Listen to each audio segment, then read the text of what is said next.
उम्मीद करता हूँ कि वो पढ़ाई का काम भी करेंगे। दूसरे राउंड का जिसे TRE 2.0 कह रहे हैं लोग, उसका भी विज्ञापन निकल चुका है और मैं समझता हूँ कि उतनी ही पारदर्शिता और ईमानदारी से इसमें भी परीक्षा लिया जाएगा और अभ्यर्थी चयन होंगे इसमें भी। इस बार पिछले बार की तुलना में कुछ परिवर्तन हुए हैं जिसके बारे में विज्ञापन में भी अंकित है। कुछ बिंदुओं को मैं ज़रूर स्पष्ट कर देना चाहूँगा। अभ्यर्थियों के लिए ये जानना बहुत ज़रूरी है कि इस बार हम लोग अतिरिक्त समय नहीं देंगे सुधार के लिए, इसलिए वो आवेदन भरते समय या अपने दस्तावेज जमा करते समय पूरी मतलब एहतियात बरतें, कभी कोई इसमें कोई त्रुटि नहीं हो। अगर किसी कारणवश अगर त्रुटि रह जाते हैं तो उन्हें बेहतर होगा कि वो नया आवेदन दें, नया निबंधन कराएं, नया आवेदन दें। सर मैं आपको रोकना चाहूँगा। सर क्या एक अभ्यर्थी जिसे उसने अप्लाई कर दिया, ठीक है, उसने सबमिशन हो गया उसका, तो क्या वही अभ्यर्थी सर उसी आधार कार्ड पे दोबारा वो आवेदन दे सकता है? बिल्कुल दे सकता है। ये चीज़ हम लोगों ने व्यवस्था कर दिया है और हम लोगों का कहना यही है कि भाई आप जब निबंधन करा रहे हैं, अगर निबंधन में एक बार जमा कर दिए उसके बाद आप सुधार नहीं कर सकते हैं। अगर सुधार करने की आवश्यकता है तो आप दोबारा निबंधन कराएं, क्योंकि एक बार त्रुटि हो गई तो उसको बाद जमा कर दिया, उसके बाद हम सुधार करने का मौका नहीं देंगे। उसी तरीके से आवेदन में भी है। आवेदन जमा करने के लिए कि पहले अपनी भरकर वो अपना देख लें कि भाई सब तरह से वो ठीक है कि नहीं है। इसका कारण है, पिछले बार हम लोगों ने अनुभव किया, अभ्यर्थियों ने भी बहुत बार इसमें अनुरोध किया गलतियाँ की, इसके कारण से हम लोगों ने देखा कि कई कठिनाइयाँ हुई। DV के चरण में भी हम लोगों को कई कठिनाई हुई। इसलिए हम लोग इस बार बहुत सतर्क हैं और इस बार हम चाहते हैं, अभ्यर्थी भी अनुभवी हैं तो हम अपेक्षा भी करते हैं कि वो भी ज़्यादा सतर्क रहेंगे।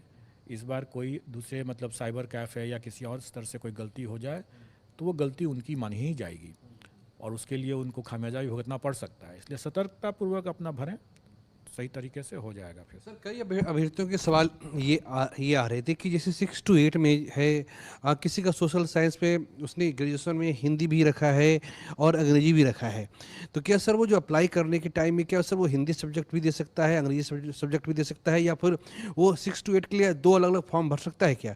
और इसी से जुड़ा एक सवाल ये है क्या उनकी परीक्षा वो एक दिन में होगी या अलग अलग होगी, ये क्या होगा सर? देखिए, पिछले बार भी TRE 1 में भी ये शर्त था कि जिस विषय में STET किए हैं उसी विषय में वो परीक्षा दे सकते हैं। अगर उसने 2 विषय में अगर STET कर भी रखा है तो उसमें से किसी एक को चुनना होगा उनको। वही शर्त इस बार भी है। लेकिन हाँ, अगर उसने दोनों में कर रखा है, जैसे अमूमन ऐसा नहीं हुआ होगा, लेकिन मान लीजिए अगर ऐसा कोई कर लिया होगा तो उसको एक ही में चुनना होगा उसे। लेकिन इसमें थोड़ा सा एक इशू है, वो ये है कि कल्याण विभाग की भी कुछ वैकेंसी है, लगभग 1000 टोटल है। वो भी इसमें इस परीक्षा में सम्मिलित है। उसमें दो पेपर ऐसे हैं जो कि शिक्षा विभाग की वैकेंसी से मिलता जुलता है लेकिन उसके बावजूद भिन्न भी है। वो एक है भाषा और दूसरा है संगीत कला। शिक्षा विभाग में जैसे आपने भाषा के बारे में पूछा तो उसमें भाषा के लिए अलग अलग भाषा है, जबकि कल्याण विभाग में भाषा करके एक ही वैकेंसी है, एक ही पद, एक ही कैटेगरी ऑफ वैकेंसी है और उसमें हिंदी भी हो सकता है, उसमें इंग्लिश भी हो सकता है। स्वाभाविक है कि उसमें दोनों हमें अगर हम लोग क्रिकेट की भाषा में समझें तो उसमें थोड़ा ऑलराउंडर की ज़रूरत है। वही स्थिति संगीत ऑब्लिक कला है, जबकि शिक्षा विभाग में उसके लिए अलग अलग बना हुआ है। म्यूज़िक के लिए अलग है, ललित कला के लिए अलग है, नृत्य के लिए अलग है, मतलब अलग अलग उसमें है। जबकि कल्याण में उसको एक ही करके इंटीग्रेटेड करके एक ही माना गया है, मतलब फिर से वही ऑलराउंडर वाले कंसेप्ट पर है।